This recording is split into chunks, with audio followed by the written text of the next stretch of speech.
Hello everyone, welcome back to my channel. আজি মই আপোনালোকৰ ওচৰলৈ এটা সিম্পল মেকআপ লুক লৈ আহিছো। আপোনালোকে ইমান ৰিকুৱেষ্ট কৰি থকাৰ কাৰণে এই সিম্পল মেকআপ লুকটো আপোনালোকৰ আগলৈ লৈ আহিছো। মই প্ৰথমতে কৈ দিও মই কিন্তু কোনো ধৰণৰ মেকআপ আৰ্টিষ্ট নহয়, মই যিখিনি জানো সেইখিনি আপোনালোকৰ লগত শেয়াৰ কৰিছো। তেনেহলে দেৰি নকৰি বলক কেনেদৰেনো মই মেকআপ লুকটো তৈয়াৰ কৰিছো জলদি চাই লও। তেনেহলে বলক লেটস গেট ষ্টাৰ্টেড। মেকআপ কৰাৰ আগতে মই স্কিনখন ময়শ্চাৰাইজ কৰি লৈছো লেকমি পিচ মিল্ক ময়শ্চাৰাইজাৰটো সহায়ত আৰু মুখত আৰু ডিঙিত মই ভালদৰে এইখিনি মিহলাই লৈছো আৰু ভালদৰে এবজৰ্ব হ'বলৈ মই 1 মিনিট সময়ৰ কাৰণে এনেদৰে ক্ৰীমখিনি লগাই ৰাখিছো। ময়শ্চাৰাইজাৰটো লগোৱাৰ পাছতে মই ওঠত অকনমান লিপ বাম লগাই ওঠখনো হাইড্ৰেট কৰি লৈছো। মোৰ ময়শ্চাৰাইজাৰখিনি স্কিনত লগোৱা 1 মিনিট সময় হৈ গল। এতিয়া মই লগাম প্ৰাইমাৰ। প্ৰাইমাৰৰ কাৰণে মই হুডা বিউটি প্ৰাইমাৰ ব্যৱহাৰ কৰিছো।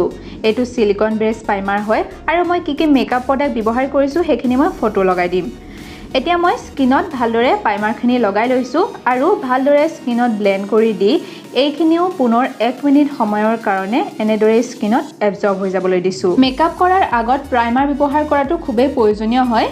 আপোনালোকৰ ওচৰত যদি দোকানৰ প্ৰাইমাৰ নাথাকে তেতিয়া হলে এল'ভেৰা জেলকো প্ৰাইমাৰ হিচাপে ব্যৱহাৰ কৰিব পাৰে। প্ৰাইমাৰ লগালে কি হয় আমাৰ স্কিনখন স্মুথ হৈ যায়, একদম ফ্ললেছ হৈ যায়। তেতিয়া আমাৰ মেকআপখিনি কৰাটো খুব সহজ হয়, মেকআপখিনি ক্ৰেকি নালাগে আৰু আটাইতকৈ ইম্পৰ্টেন্ট কথা হ'ল যে মেকআপ ব্যৱহাৰ কৰিলে আমাৰ স্কিনৰ ভিতৰলৈ মেকআপখিনি সোমাই যাব নোৱাৰে।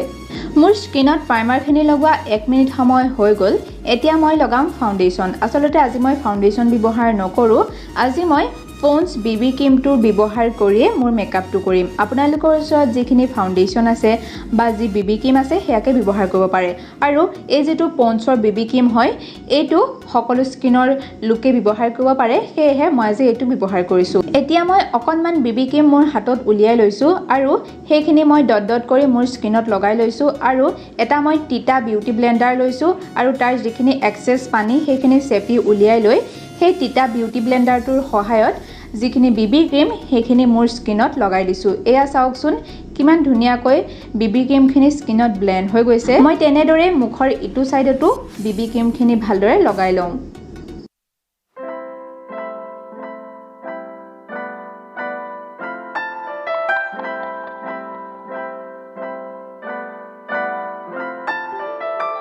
আমি যেতিয়া মেকআপ কৰো তেতিয়া আমি স্কিনত ফাউণ্ডেশ্যন বা বিবি ক্ৰীম লগোৱাৰ উপৰিও আমাৰ ডিঙিটো ব্যৱহাৰ কৰিব লাগে ফাউণ্ডেশ্যন, নহলে আমাৰ মুখৰ যেটো ৰং আৰু ডিঙিৰ যেটো ৰং হেতু বেলেগ বেলেগ হয় আৰু এটো খুব বেয়া দেখি, সেয়েহে মই ডিঙিটো বিবি ক্ৰীমখিনি ভালদৰে লগাই লৈছো। এয়া চাওকচোন বিবি ক্ৰীমখিনি খুব ধুনীয়াকৈ ব্লেন্ড হৈ গৈছে। আমি যদি তিতা বিউটি ব্লেন্ডাৰৰ সহায়ত মুখত ফাউণ্ডেশ্যন নাইবা মেকআপ প্ৰডাক্টখিনি লগাও তেতিয়া কি হয় আমাৰ স্কিনৰ মেকআপখিনি খুব ধুনীয়াকৈ ব্লেন্ড হোৱাত সহায় কৰে, সেয়েহে মই তিতা বিউটি ব্লেন্ডাৰৰ সহায়ত বিবি ক্ৰীমখিনি লগাইছো। মোৰ বিবি ক্ৰীমখিনি লগোৱা হৈ গল। এতিয়া মই মোৰ চকুৰ গুৰিত থকা যিখিনি কলা দাগ আছে সেইখিনি আঁতৰাবৰ কাৰণে অকনমান কনচিলাৰ লগাই লৈ সেই একেই তিতা বিউটি ব্লেন্ডাৰটোৰ সহায়তে ভালদৰে মিহলাই লৈছো। মই চকুৰ পটাত, চকুৰ গুৰিত আৰু ওঠৰ কাষৰ এই অংশখিনিত অকনমান কনচিলাৰ লগাই ভালদৰে মিহলি কৰি দিছো। কনচিলাৰখিনিও লগোৱা হৈ গল। এতিয়া মই তিতা বিউটি ব্লেন্ডাৰটোৰ সহায়তে কম্পেক্ট পাউডাৰ লৈ মোৰ মুখত ভালদৰে লগাই দিছো। অৰ্থাৎ মই যিখিনি ফাউণ্ডেশ্যন কনচিলাৰ ব্যৱহাৰ কৰিছিলো সেইখিনি ভালদৰে সেট কৰি দিছো। তিতা বিউটি ব্লেন্ডাৰটোৰ সহায়তো যদি আমি কম্পেক্ট পাউডাৰ লগাও তেতিয়া হলে বেছি প্ৰডাক্ট আমাৰ স্কিনত লাগি নধৰে আৰু মেকআপখিনি বহুত দেৰিলৈকে লং লাষ্টিং হৈ পৰে, সেয়েহে মই এনেদৰে তিতা বিউটি ব্লেন্ডাৰটোৰ সহায়ত কম্পেক্ট পাউডাৰখিনি লগাইছো। আপোনালোকে বাৰ্ছেও ব্যৱহাৰ কৰিব পাৰে, মই অকনমান বাৰ্ছৰ সহায়তো কম্পেক্ট পাউডাৰ মোৰ স্কিনত লগাই দেখাইছো। আমাৰ বেস মেকআপটো ৰেডি হৈ পৰিল। এতিয়া মই চেলাউৰিজো ফিল আপ কৰি লম। তাৰ কাৰণে মই হুডা বিউটিৰ এই পেলেটখনৰ যেটো ডাৰ্ক ব্ৰাউন কালাৰ আছে তাৰে এই কালাৰটো লৈ ফ্লেট বাৰ্ছৰ সহায়ত আইব্ৰজো ফিল আপ কৰি লৈছো।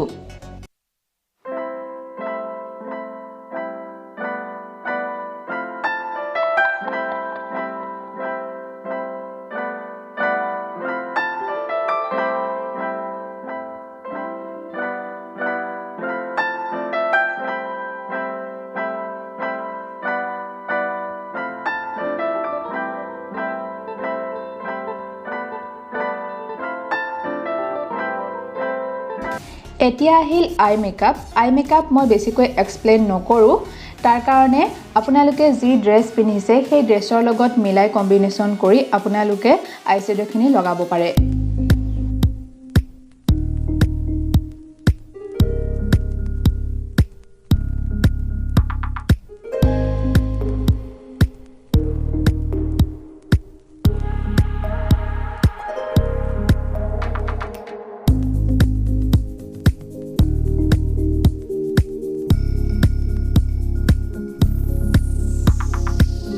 সিম্পল ভাবে আই মেকআপটো কৰা হৈ গল লগতে আইলাইনাৰ আৰু মাস্কাৰাও মই লগাই ললো এতিয়া মই কৰিম কন্ট্ৰোল মই ইমান কন্ট্ৰোল কৰি ভাল নাপাওঁ আৰু যি সকলৰ মুখখন হকত হয় তেওঁলোকৰ মুখখন স্লিম দেখাবৰ কাৰণেহে কন্ট্ৰোল কৰা হয় মোৰ মুখত ইমান বেছিকৈ ফেট নাই বাৰু তথাপিতো মই এটা আইডিয়া দি দিছো আপোনালোকক কেনেদৰে কন্ট্ৰোল কৰিব লাগে কাণৰ এই অংশৰ পৰা আমাৰ গালৰ এই কুহুমৰ তলৰ অংশডোখৰত কন্ট্ৰোল কৰা হয় লগতে আমাৰ ঠুটৰিৰ এই অংশখিনিত কন্ট্ৰোল কৰা হয় আমাৰ নাকটো জুঙা দেখাবৰ কাৰণে কন্ট্ৰোল কৰা হয় কপালৰ এই যিখিনি হেয়াৰ লাইন আছে সেই হেয়াৰ লাইনৰ ওচৰতো কন্ট্ৰোল কৰা হয় আৰু বিভিন্ন ধৰণৰ ফেস শেপৰ একৰ্ডিং কন্ট্ৰোল বেলেগ বেলেগ ধৰণেৰে কৰা হয় মই পিকচাৰ লগাই দিম তেতিয়া আপোনালোকে ধৰিব পাৰিব এতিয়া মই লগাম ব্লাছ আৰু ব্লাছৰ কাৰণে আমাৰ যিডোখৰ চিকবোন হয় অৰ্থাৎ আমাৰ এই গালৰ অংশখিনি হাঁহি দিলে যে অকণমান ওলাই যায় এই অংশখিনিত ব্লাছ লগোৱা হয় মই হুডা বিউটি এই পেলেটখনৰ পৰা এটা গুলপীয়া শেড লৈ মই ভালদৰে ব্লাছখিনি মোৰ এই চিকবোনখিনিত লগাই দিছো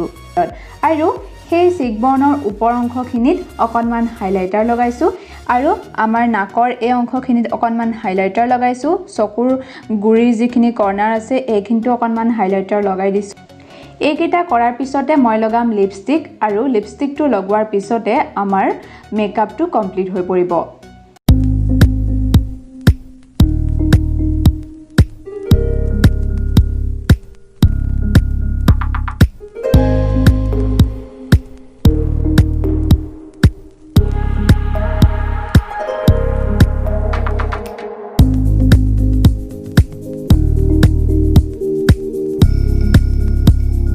আজি মই আপোনালোকৰ আগত স্টেপ বাই স্টেপ মেকআপৰ আইডিয়াখিনি আপোনালোকৰ লগত শ্বেয়াৰ কৰিলো আই হোপ এই ভিডিওটো আপোনালোকে চাই ভাল পাব আৰু এইটোৱে হৈছে মোৰ ফাইনেল মেকআপ লুক বন্ধু বান্ধৱীসকল আজিৰ এই ভিডিওটো চাই বাৰু আপোনালোকে কেনেকুৱা পালে মোক কমেন্ট কৰি নিশ্চয় জনাব যদি ভাল পালে এটা লাইকো কৰিব লগতে মোৰ চেনেলটো সাবস্ক্ৰাইব কৰি থব নতুন নতুন ভিডিওসমূহ পাবৰ কাৰণে তেনেহলে আজিৰ এই ভিডিওটোৰ পৰা ইমানতে মই বিদায় মাগিছো আপোনালোকৰ লগত আনটো ভিডিওত মই অতি সোনকালে লগ হ'ম তেতিয়ালৈ ধন্যবাদ